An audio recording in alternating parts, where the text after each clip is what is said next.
Hello. कैसे हो आप सभी? आई होप कि आप बहुत अच्छे होंगे। अपनी पढ़ाई का, अपनी फैमिली का अच्छे से ध्यान रख रहे होंगे। आज हम यहाँ पर इंटरनेशनल ट्रेड इकोनॉमिक्स में हेक्सर होलिन की थ्योरी करेंगे।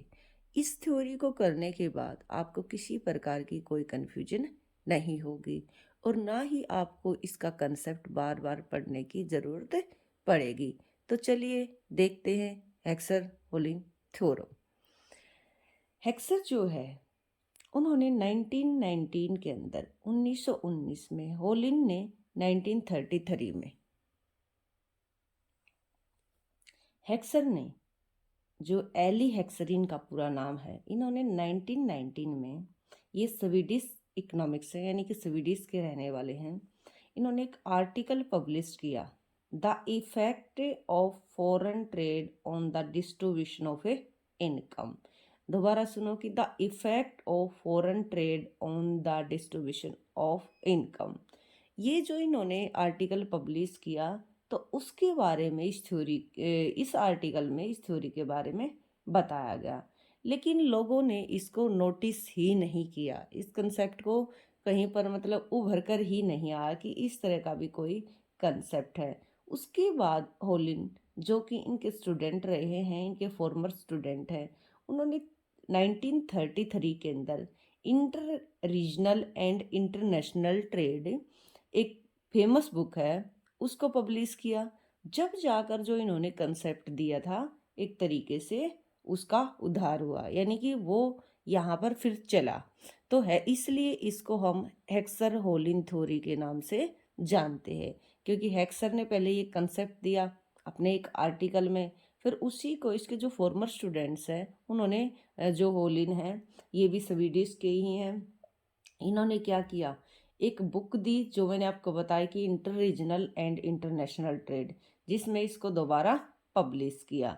पब्लिश होने के बाद जो इसका कंसेप्ट है, फिर वो आगे लोग उसको नोटिस कर पाए। तो आज हम देखते हैं कि इस थ्योरी के और क्या क्या नाम है। इसको फैक्टर प्रपोर्शन मॉडल के नाम से भी जाना जाता है। ये modern theory of international trade भी है। Journal equilibrium theory of international trade भी इसको हम कहते हैं। अभी सब आपको ये बातें समझ में आ जाएंगी जब आप इस थ्योरी को करोगे। तो आइए हम देख लेते हैं इसकी अजम्पशन को।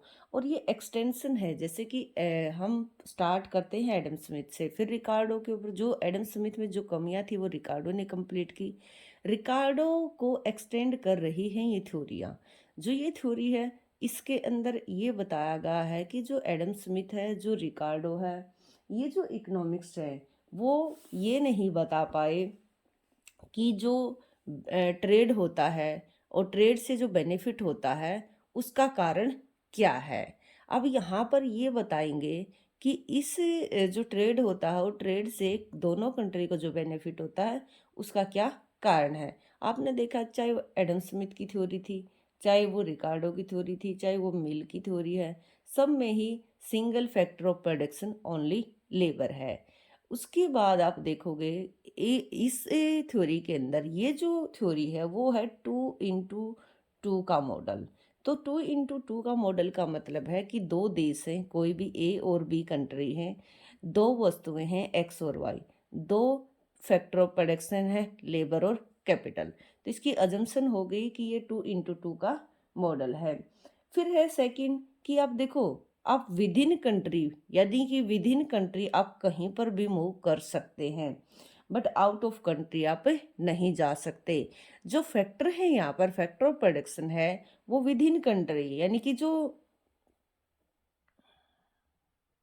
आप अपने देश में, चाहे हरियाणा में काम करो, चाहे आप पंजाब में काम करो, चाहे आप बिहार में काम करो, चाहे आप यूपी में काम करो, कहीं पर भी आप काम कर सकते हो, लेकिन आप अपनी कंट्री से बाहर नहीं जा सकते। यानी कि जो इसके फैक्टर हैं वो विद इन कंट्री ही काम करेंगे, यानी कि मोबाइल होंगे। उसके बाद आप देखोगे, जो मेन अजम्पशन है, इस अजम्पशन को मत भूल जाना। फिर है कि परफेक्ट कंपटीशन। ये थ्योरी जो है वो परफेक्ट कंपटीशन बेस्ड है। अब देखो, जो परफेक्ट कंपटीशन है,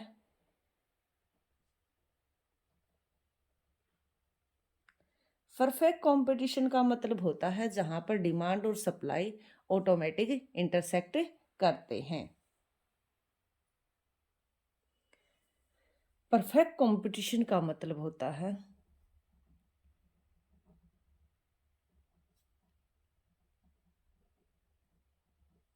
कि सिस्टम जो है वो ऑटोमेटिक काम कर रहा है, यानी कि जो डिमांड और सप्लाई है वो ऑटोमेटिक वर्क कर रहे हैं। इसी को आप क्या बोलते हो? कैपिटलिज्म बोलते हो, इसी को प्राइवेटाइजेशन बोलते हो।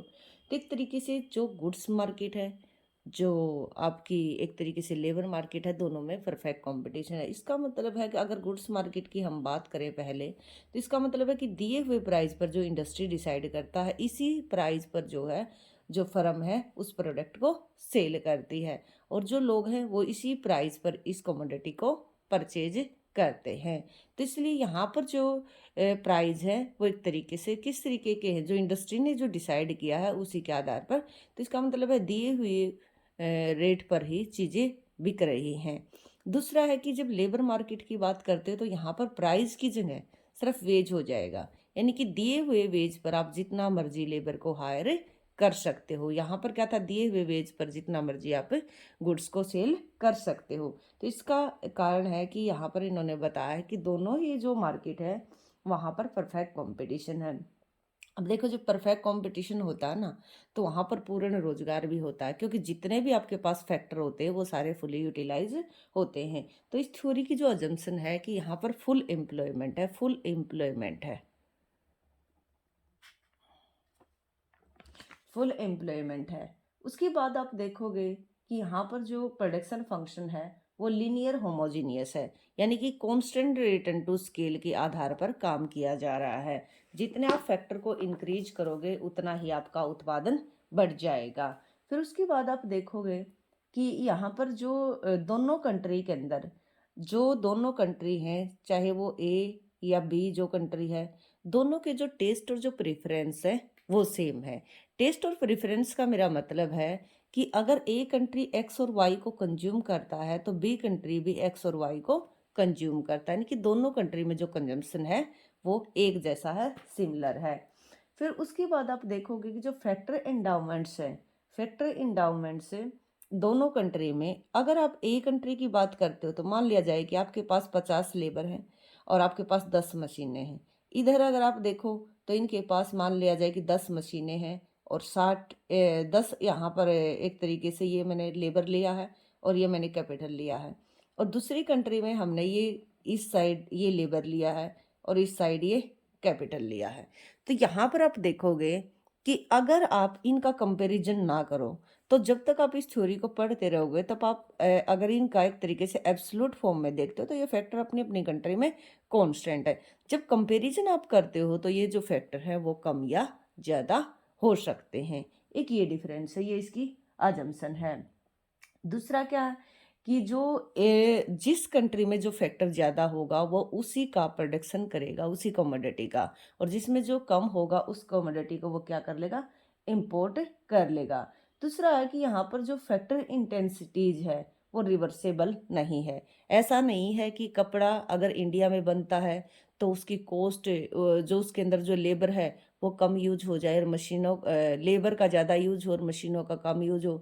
यदि वही कपड़ा अमेरिका में बनता है तो वहाँ पर मशीनों का ज़्यादा यूज हो, लेबर नहीं। जो जिस तरीके की इंटेंसिव गुड्स है वो कहीं पर भी बने उसका सेम मतलब एक तरीके से फैक्टर का यूज होगा। तो दूसरी बात है कि फ्री ट्रेड है, ये इसकी इंपॉर्टेंट अजम्पशन है। जब भी नेट के पेपर में ये क्वेश्चन आता है तो पूछा जाता है इसकी मेन अजम्पशन क्या है। तो मेन अजम्पशन क्या है, मेन सारे ही ये थ्योरी अभी तो आप पढ़ रहे हो जितने भी, वो सारी ही फ्री ट्रेड के ऊपर है। तो यहाँ पर जो फ्री ट्रेड है, दूसरी बात क्या है, जब आपने परफेक्ट कंपटीशन जो होता है ना, जब आप ये पढ़ लेते हो ना, तो इसी का मतलब होता है कि इस की अजम्पशन ये बनने वाली है कि कांस्टेंट रिटर्न टू स्केल आपको मिलेंगे। कांस्टेंट रिटर्न टू स्केल के साथ साथ फुल एम्प्लॉयमेंट रहेगा। ट्रांसपोर्ट कॉस्ट किसी भी प्रकार की नहीं होगी, क्योंकि परफेक्ट कंपटीशन में आपने देख लिया कि दिए हुए प्राइस पर ही चीज़ें बिकती रहती हैं, प्राइस चेंज नहीं होता। इसका कारण आप माइक्रो इकोनॉमिक्स में पढ़ चुके हो। तो ये सारी की सारी इसकी अजम्पशन है। और हाँ, इस थ्योरी के अंदर परफेक्ट स्पेशलाइजेशन की बात हम नहीं करेंगे, इम्परफेक्ट स्पेशलाइजेशन होगा। इम्परफेक्ट स्पेशलाइजेशन का मतलब होता है कि जो हमारा एक तरीके से जो पीपीसी है वो हमारा कॉन्वेक्स ना होकर कॉनकेव हो जाएगा।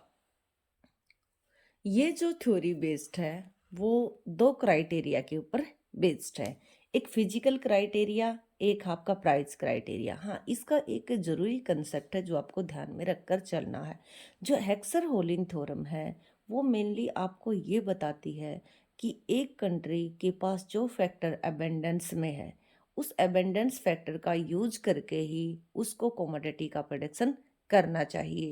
यानी कि जो भी उसके पास अबेंडेंस है उसी से रिलेटेड गुड्स का वो प्रोडक्शन करे। यानी कि अगर आप लेबर अबेंडेंट कंट्री हो तो लेबर इंटेंसिव गुड्स ही प्रोड्यूस करो और कैपिटल इंटेंसिव गुड्स को आप इंपोर्ट कर लो, क्योंकि जो लेबर आपके पास है ज़्यादा अबेंडेंस मात्रा में है तो उससे आपको फ़ायदा होगा क्योंकि आपका प्रोडक्ट सस्ता पड़ेगा। अगर आप कैपिटल इंटेंसिव गुड्स को प्रोड्यूस करोगे तो वो आपके लिए महंगी पड़ेगी, ये रीजन है। तो इसके अंदर दो क्राइटेरिया के बारे में आप पढ़ोगे, एक है फिजिकल क्राइटेरिया, एक है प्राइस क्राइटेरिया। दोनों में ही फैक्टर की अबेंडेंस के बारे में बताया गया है। जो फैक्टर अबेंडेंस है इसे आप देखोगे कि जो फिजिकल क्राइटेरिया है उसमें किस तरीके से अबेंडेंस है और जो आपका प्राइस क्राइटेरिया है उसमें किस तरीके। देखिए, यहाँ पर हमने फिजिकल फॉर्म में लिया है, यहाँ पर हमने प्राइस की फॉर्म में लिया है। जब हम फिजिकल की बात करते हैं तो इसमें हम देखते हैं क्वांटिटी की फॉर्म में, यहाँ पर कीमत की फॉर्म में। जब आप कीमत को देखते हो, कीमत क्राइटेरिया को देखते हो तो या प्राइस क्राइटेरिया को देखते हो तो यहाँ पर आप ये क्वांटिटी वाला जो चक्कर है उसको भूल जाओगे, क्योंकि यहाँ पर आप देखोगे जिस कंट्री में जो फैक्टर सस्ता है चाहे वो कम है और दूसरा फैक्टर अगर महंगा है चाहे वो ज़्यादा है, जिसकी कीमत कम होगी आपके लिए वो एबेंडेंस होगा। यहाँ पर क्वांटिटी की फॉर्म में है कि जो फैक्टर आपके पास क्वांटिटी में ज़्यादा है तो आप उसमें एबेंडेंस कहलाओगे, दूसरे फैक्टर में आप स्कार्स कहलाओगे। हम यहाँ पर इसको देख लेते, मान लिया जाए कि ये कैपिटल लेबर रेशो है, यानी कि कैपिटल लेबर रेशो अभी आपने देखा था ना कि इस थ्योरी का नाम था कि फैक्टर प्रपोर्शन मॉडल। तो देखो फैक्टर का प्रपोर्शन हम लेकर चल रहे हैं ना, लेबर और कैपिटल। तो इसका मतलब क्या है कि जो लेबर कैपिटल लेबर रेशो है किस कंट्री के अंदर जो है कैपिटल ज़्यादा है, किस में जो है कैपिटल कम है, उसको हम कैसे देखेंगे, वो देखेंगे हम इसके कैपिटल लेबर रेशो से।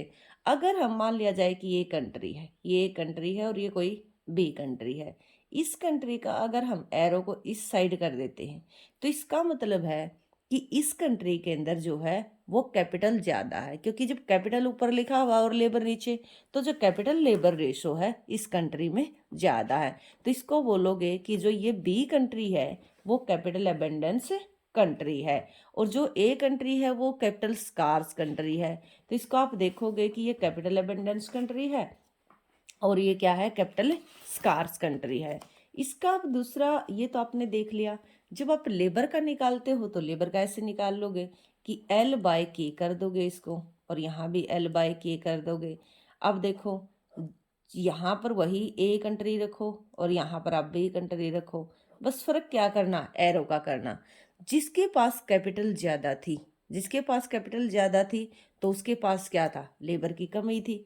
तो इसलिए आप यहाँ पर बता दोगे, यहाँ पर तो जो बी कंट्री है वो कैपिटल अबेंडेंस है, यानी कि जो बी कंट्री है ना वो कैपिटल अबेंडेंस है, इसलिए इसको कैपिटल गुड्स का प्रोडक्शन करना चाहिए। ए कंट्री जो है वो कैपिटल स्कार्स है, इसलिए इसको लेबर का यूज करना चाहिए। इधर आपने देख लिया कि लेबर, जब हमने ऊपर लिया लेबर कैपिटल लेबर रेशो को लिया तो इसका ये एरो इस साइड है, इसका मतलब है इस कंट्री में जब कैपिटल कम थी तो लेबर ज़्यादा होगी, ये लेबर अबेंडेंस कंट्री है। और ये क्या है, लेबर स्कार्स कंट्री है, तो इसको लेबर इंटेंसिव गुड्स का प्रोडक्शन करना चाहिए और बी कंट्री को जो है वो कैपिटल इंटेंसिव गुड्स का प्रोडक्शन करना चाहिए। आई होप कि आप अच्छे से इन चीज़ों को समझ रहे होंगे।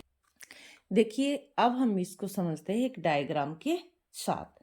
हमने यहाँ पर लिया क्लोथ और ओ वाई एक्सिस पर हमने लिया मशीन को।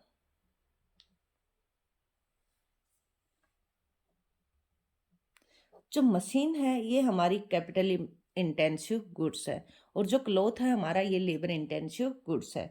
तो यहाँ पर इसके पीपीसी को आप देखो, जो ये पीपीसी आपको दिखा रहा है, ये जो पीपीसी है ये आपको शो करता है यहाँ पर कि इस कंट्री की ऐसी कैपेसिटी है कि वो कपड़े का ज़्यादा उत्पादन कर सकता है।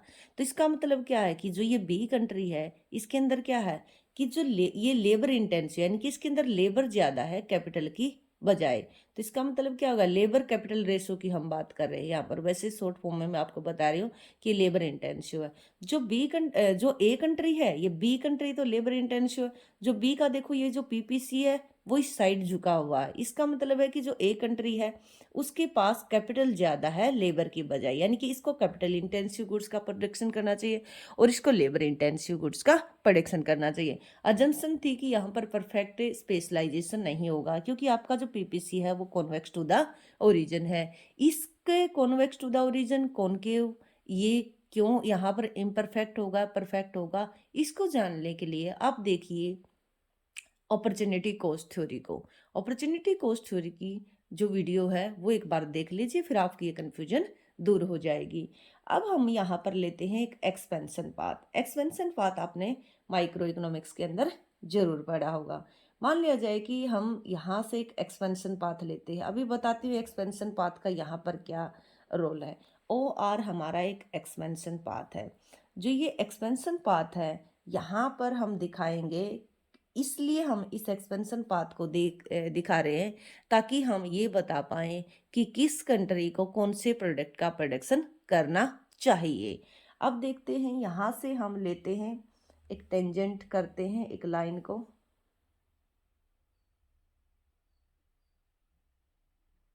ये एक लाइन है जिसको हमने नाम दे दिया S1। उसी प्रकार से एक ये लाइन है जिसको हमने नाम दे दिया T1। तो आपने देखा कि जो PQ है वो ए कंट्री का प्रोडक्शन पॉसिबिलिटी का रहा, P1Q1 वो बी कंट्री का। OR हमारा एक्सपेंशन पाथ है, पर वो करें कि प्रोडक्शन ऑफ ए कंट्री, वो करें कि जो ए कंट्री है वो C पॉइंट पर प्रोडक्शन करता है और जो बी कंट्री है वो किसी D पॉइंट पर प्रोडक्शन करता है। अब प्रोडक्शन ऑफ बी कंट्री आपने देख लिया कि डी पर है और ए का जो है वो सी पर है। अब आप सी पॉइंट को देखो, सी पॉइंट के ऊपर जो है स्लोप ऑफ पीपीसी, यानी कि जो पीपीसी का जो स्लोप है, जो हमें इस एस जो एक तरीके से जो हमने टेंजेंट की लाइन, इस लाइन से शो हो रहा है। ये जो लाइन है ये आपको दिखा रही है कि यहाँ पर जो प्राइस ऑफ लेबर है, प्राइस ऑफ कैपिटल को, इस पॉइंट पर आपने देखा कि सी के ऊपर जो पीपीसी है उसका स्लोप क्या है, ज्यादा है, और इसके ऊपर स्लोप क्या है, कम है। तो इस स्लोप का ज्यादा और कम होने का मतलब है, आप लिख लोगे कि जो सी पॉइंट है, सी पॉइंट पर स्लोप क्या है, ज्यादा है, और जो हमारा डी पॉइंट है उसके ऊपर स्लोप क्या है, कम है। तो ये जो स्लोप है, ये जो स्टीपनेस है, ये आपको बता रही है कि slope of C greater than slope of D. अगर ऐसा है तो ए यदि कपड़ा बनाना चाहे, यदि ए कंट्री की अगर ऐसी इच्छा हो कि वो मशीन का उत्पादन छोड़कर वो कपड़े का उत्पादन ज़्यादा करे, तो उसकी जो एक्स्ट्रा यूनिट का वो प्रोडक्शन करेगा, यानी कि जो उसकी मार्जिनल कॉस्ट है वो ज़्यादा आएगी। क्योंकि जो पीपीसी का बिहेवियर है वो इस तरीके का है कि इसके पास कैपिटल लेबर ज़्यादा है तो इसको लेबर इंटेंसिव गुड्स का प्रोडक्शन करना चाहिए, इसके पास कैपिटल ज़्यादा तो कैपिटल इंटेंसिव गुड्स का प्रोडक्शन करना चाहिए। क्योंकि जब ये लेबर का ज़्यादा यूज करेगा तो यहाँ पर ये जो है ना, ये कॉस्ट को दिखा रही है एक तरीके से। आप इसको, ये जो लाइन है T1 S1, जो टेंजेंट दिखाई गई है, एक तरीके से ये दिखाती हैं कि किस कंट्री में किस प्रोडक्शन, कौन से प्रोडक्ट की कॉस्ट ज़्यादा आएगी। तो इस कंट्री, अगर जो ए कंट्री है वो सी पॉइंट पर प्रोडक्शन करता है तो इसके ऊपर जो है इसका स्लोप एक बी कंट्री के कंपेयर में ज़्यादा है, तो इसलिए इसको मशीनों के में फ़ायदा है और इसको कपड़े में फ़ायदा है। अब हम बात कर रहे हैं इसके नेक्स्ट डायग्राम की, यानी कि अब हम बात करें प्राइस क्राइटेरिया की। फिजिकल क्राइटेरिया आपने देख लिया, उस डायग्राम को एक बार दोबारा रिकॉल करो। ये आपके गुड्स के प्राइस की बात कर रहा था कि यदि आप लेबर और कैपिटल का यूज करते हो तो कौन सी जो गुड्स आपके लिए महंगी पड़ेगी। देखो, मशीन थी और क्लॉथ था। जो कि सेकंड है आपका, ये था आपका फिजिकल क्राइटेरिया। अब हम बात कर रहे हैं प्राइस क्राइटेरिया की, यानी कि प्राइस की फॉर्म में प्राइस क्राइटेरिया आप इसको ध्यान रखोगे। हमने फिजिकल के बारे में कर लिया, अब हम बात करें प्राइस क्राइटेरिया। प्राइस क्राइटेरिया के अंदर तो इसी कारण से प्राइस क्राइटेरिया में एक देश जिसमें कैपिटल अपेक्षाकृत सस्ती होगी और लेबर जो अपेक्षाकृत महंगी होगी वो पूंजी बहुल देश कहा जाता है, चाहे उस देश में पूंजी और श्रम की मात्राएं कुछ भी क्यों ना हो। मेरे कहने का क्या मतलब है कि जिस कंट्री में जो फैक्टर सस्ता होगा, यानी यदि प्राइस ऑफ लेबर आपकी कंट्री में कम है और प्राइस ऑफ कैपिटल ज़्यादा है, तो इसका मतलब आप लेबर इंटेंसिव कंट्री हो। इसका अपोजिट करके देख लेते हैं कि यदि मान लिया जाए कि आपकी कंट्री में प्राइस ऑफ लेबर ज़्यादा है और प्राइस ऑफ कैपिटल क्या है, कम है, तो आप एक तरीके से कैपिटल इंटेंसिव कंट्री कहलाओगे, क्योंकि कीमत किसकी सस्ती है, कैपिटल की। यहाँ पर कीमत किसकी सस्ती थी, लेबर की। तो ये ध्यान रखोगे। तो हम देखेंगे कि जो ए कंट्री है ये उसकी एक तरीके से फैक्टर प्राइस को ही दिखा रही है, ये बी कंट्री है ये उसके फैक्टर प्राइस को दिखा रही है। इसका स्लोप स्टीप है, इसका स्लोप फ्लैट है। तो ये कंट्री जो है वो कैपिटल इंटेंसिव है और जो ये कंट्री है वो लेबर इंटेंसिव है। इसका हमें कैसा पता चला, या ये जो कंट्री है वो कैपिटल इंटेंसिव गुड्स का प्रोडक्शन करेगी, ये लेबर इंटेंसिव गुड्स का प्रोडक्शन करेगी। या दूसरी फॉर्म में मैं आपको बोलूँ कि तो ये जो कंट्री है, जो ए कंट्री है, ये क्या है, एक तरीके से कैपिटल अबेंडेंट कंट्री है और ये जो है वो लेबर अबेंडेंट कंट्री है। अब इसका हमें कैसे पता चला कि ये लेबर अबेंडेंट है और ये कैपिटल अबेंडेंट है। इसका पता लगाने के लिए हमने क्या किया, हमने रेशो लिया price of labour price of capital, यानी कि प्राइस ऑफ लेबर और प्राइस ऑफ कैपिटल। उसी प्रकार से एक इधर लिया कि price of labour price of capital. अब देखो, मान लिया जाए कि हमने ए कंट्री को माना और इधर हम इसका स्लोप लिखते हैं, ये इसका स्लोप है। अब देखो, अगर प्राइस ऑफ लेबर इस कंट्री में ज़्यादा होंगे या फिर प्राइस ऑफ कैपिटल इसमें कम होंगे, या लेबर महंगी पड़ती हो, या फिर इसको आप ऐसे लिख सकते हो कि price of labour greater than price of capital. अगर इसके ये इंक्रीज होते हैं तो भी स्लोप इंक्रीज होगा, यानी कि अगर इसको लेबर महंगा है इस कंट्री में, तो देखो लेबर महंगा है। अगर इस कंट्री में क्या है, कैपिटल सस्ता है, तो ये डिक्रीज होता तब भी ये इंक्रीज होता। तो इस कारण से आप बोल सकते हो कि जो ए कंट्री है वो क्या है, एक तरीके से कैपिटल अबेंडेंट कंट्री है, क्योंकि उस कंट्री में कैपिटल सस्ता है, इसलिए इसका स्लोप जो है वो ज़्यादा है इसके कंपेयर में। दूसरी कंट्री का सीन देखो आप, ये तो ए कंट्री के बारे में था। बी कंट्री मैंने आपको बताया कि ये एक तरीके से लेबर अबेंडेंट कंट्री है। इसका मतलब क्या है कि प्राइस ऑफ लेबर कम है और प्राइस ऑफ कैपिटल यहाँ पर क्या है, ज़्यादा है। या मैं आपको बोलूँ कि प्राइस ऑफ लेबर क्या है, इसके लो है यानी कि कम है, और ये क्या है, उसके हाई है, यानी कि इसका एरो ऊपर की तरफ जाएगा। तो जब ऊपर वाला डिक्रीज होता है तो इसका इसके साथ पॉजिटिव रिलेशन है, स्लोप भी डिक्रीज होगा, और नीचे वाला इंक्रीज होता है तब भी क्या होगा, इसका नेगेटिव रिलेशन है ऊपर वाले के साथ, पॉजिटिव नीचे वाले, तब भी ये इंक्रीज होगा। इसलिए इसका स्लोप जो है, इसका स्लोप इससे कम है।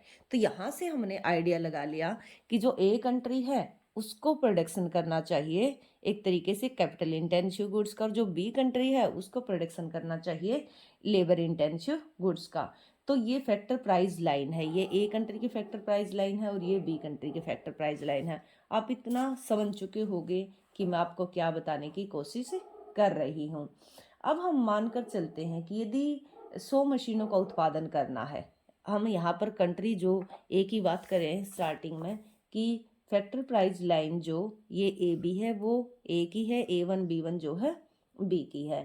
Factor price line A B capital intensive goods machine के आइसो क्वांट जो करा। अब आइसो क्वांट का आपको पता होना चाहिए कि आइसो क्वांट क्या होते हैं।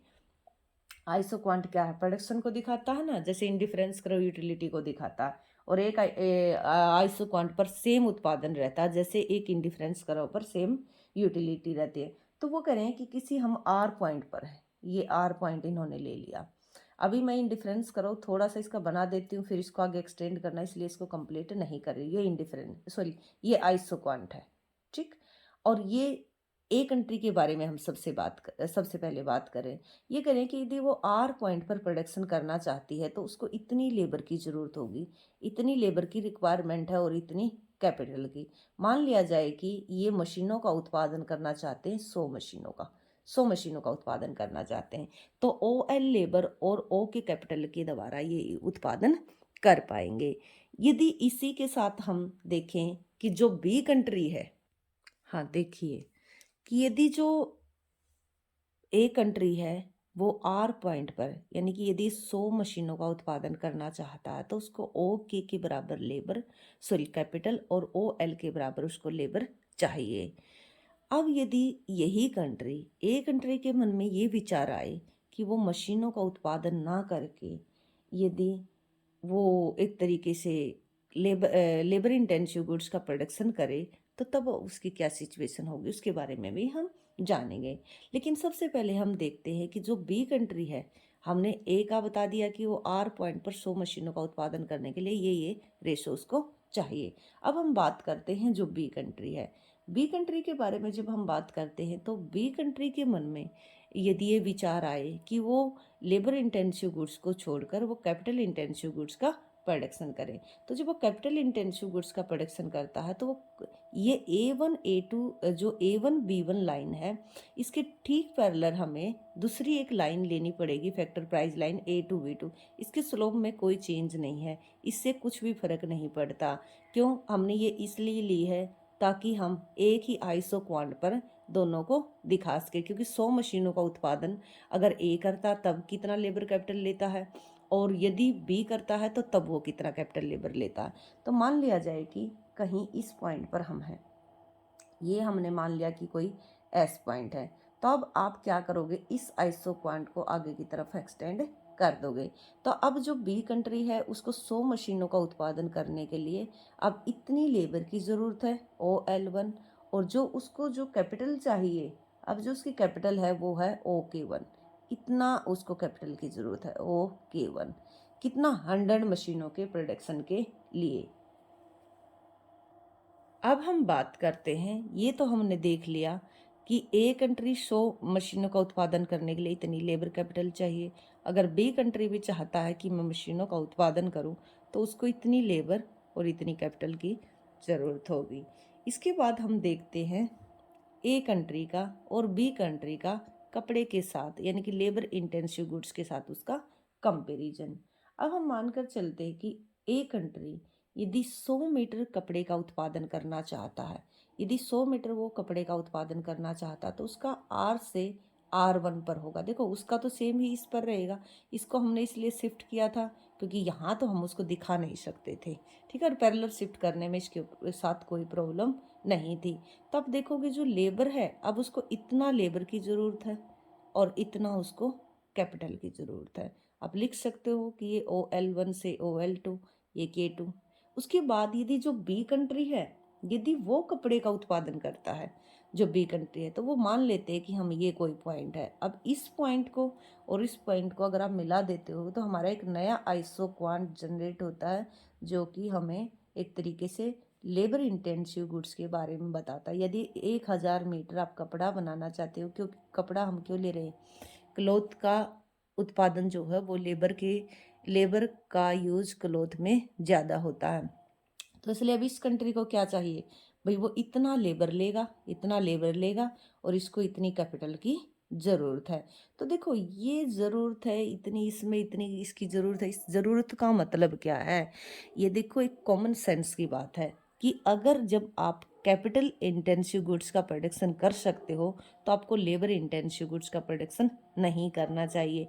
ये जो कैपिटल है आपकी फिर वो क्या रहेगी, बेकार पड़ी रहेगी।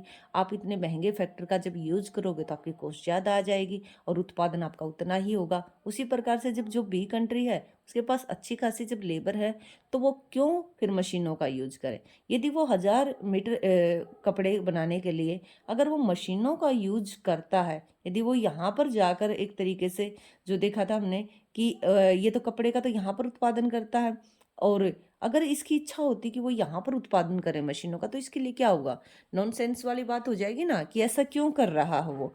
तो इसको कैपिटल इंटेंसिव गुड्स का प्रोडक्शन करना चाहिए ए कंट्री को, और जो बी कंट्री है उसको लेबर इंटेंसिव गुड्स का प्रोडक्शन करना चाहिए।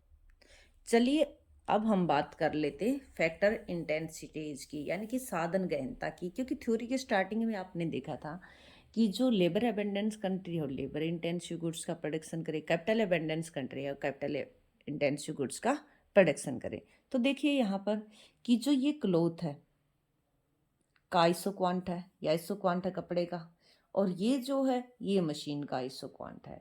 जब आप इसके लेफ्ट साइड जाते हो तो कैपिटल लेबर रेशो बढ़ता चला जाएगा। जब आप इसके राइट साइड जाओगे तो कैपिटल लेबर रेशो डिक्रीज हो जाएगा। कैपिटल लेबर रेशो डिक्रीज होगा, और अगर इस साइड आप जाओगे तो कैपिटल लेबर रेशो इंक्रीज होगा। इंक्रीज होने का मतलब है कि इस साइड जो है कैपिटल है, इस साइड क्या है, लेबर है। लेबर कैपिटल लेबर रेशो घटने का मतलब है कि अब ये कमोडिटी जो है, देखो लेबर रेशो, ये रेशो मैंने आपको बताया डिक्रीज होने का मतलब ये है कि अगर इस साइड कोई भी प्रोडक्शन करोगे तो उसमें लेबर का ज़्यादा यूज होगा, और जब नीचे वाला ज़्यादा होता है तो उसका क्या होता है, एक तरीके से डिक्रीज हो जाता है रेशो। तो इसका मतलब क्या है कि लेबर का ज़्यादा यूज होगा अगर आप इस साइड प्रोडक्शन करते हुए आओगे। अगर इस पॉइंट के इस साइड जाते हो तो जो आपकी कैपिटल का रेशो ज़्यादा, इनकी कैपिटल अब आपको ज़्यादा यूज करना पड़ेगा, इधर लेबर का ज़्यादा यूज करना पड़ेगा, इधर कैपिटल का। ये आर पॉइंट ऐसा है जहाँ पर दोनों ही वस्तुओं में, चाहे वो एक तरीके से कोई भी है, मशीन है या फिर क्लोथ है, दोनों में कैपिटल लेबर रेशो का सेम यूज हो रहा है। ये आर पॉइंट ऐसा है। तो यहाँ पर हम देख लेते हैं, मान लिया जाए कि कोई भी, ये हम लेते हैं कि ये कोई R1 पॉइंट है। अगर ये मशीन का दिखा रखा है तो करें कि यदि मशीनों का उत्पादन आप करना चाहते हो तो आपको इतनी लेबर की ज़रूरत पड़ेगी, और इतनी ज़रूरत पड़ेगी आपको कैपिटल की। यदि आप मशीनों का उत्पादन ना करके अगर आप कपड़े का उत्पादन करना चाहते हो तो देखो, अब कैपिटल सेम रहेगी और लेबर की क्वांटिटी क्या हो जाएगी, इंक्रीज हो जाएगी। आप L से L1 पर आ जाओगे। तो इसका मतलब क्या हुआ कि कॉमन सेंस क्या कहती है आपकी, यही कहती है ना कि हमें मशीनों का ज़्यादा उत्पादन करना चाहिए, क्योंकि इतनी कैपिटल से और कम लेबर से हम कितना एक तरीके से इतनी मशीनों का उत्पादन कर पाएंगे। कुछ भी लिख लेना, यहाँ पर 100 मशीन और यहाँ पर 1000 मीटर कपड़े की बात करते हो। दूसरी बात है कि आप मशीनों को क्या कर लो, इंपोर्ट कर लो। उसके बाद है कि यदि आप आते हो इस पॉइंट पर, इस पॉइंट पर आप देखो कि मान लिया जाए कि लेबर, देखो वहां पर कैपिटल सेम थे। अगर आप यहाँ पर इतना लेबर का यूज करते हो, इतना लेबर का यूज करते हो, तो इस यूज से आप 1000 मीटर कपड़ा बना पाओगे, और इस लेबर के इस 1000 मीटर कपड़ा बनाने के लिए सिर्फ आपको कैपिटल की ज़रूरत होगी, वो इतनी होगी, इतनी आपको कैपिटल की ज़रूरत है। यदि आप लेबर का यूज मतलब एक तरीके से आप कपड़ा ना बनाकर यदि आप मशीन बनाना चाहते हो तो लेबर तो उतनी रहेगी रहेगी, साथ में आपकी कैपिटल की जो क्वांटिटी है वो बढ़ जाएगी। तो आप जब R1 से इसको S1 लिख लेना, इसको आप लिख दोगे यानी कि S2 लिख दोगे, और इसको आप लिख दोगे एक तरीके से R2 लिख दोगे। तो इसका मतलब ये आपको ये बताता है कि इधर लेबर ज़्यादा है तो आपको कपड़े का ही उत्पादन करना चाहिए। इधर मशीन का इतना यूज होकर लेबर का कम यूज होता, तो इसलिए आपको मशीन का उत्पादन करना चाहिए। अगर आप मशीन का ना करके कपड़े का करते हो तो लेबर की क्वांटिटी बढ़ानी पड़ेगी आपको। और यदि आप फिर इस साइड इसका उल्टा कर देते हो कि आप कपड़े का उत्पादन ना करके मशीनों का करते हो तो इतना ही लेबर लगाओगे, इतना कैपिटल लगाओगे, जब जाकर आप क्या करोगे, एक तरीके से 100 मशीनों का उत्पादन कर पाओगे। तो ये थी आपकी हेक्सर होलिंग थ्योरम। आप इसको अच्छे से देखिएगा, एक बार में समझ में नहीं आता है तो इसको दोबारा देख लीजिएगा। फिर भी अगर कोई भी कन्फ्यूजन आपको रहती है तो आप कमेंट बॉक्स में कमेंट कर सकते हैं, और आप ये बता सकते हैं कि आपको कौन सी थ्योरी के ऊपर वीडियो चाहिए। Thank you so much.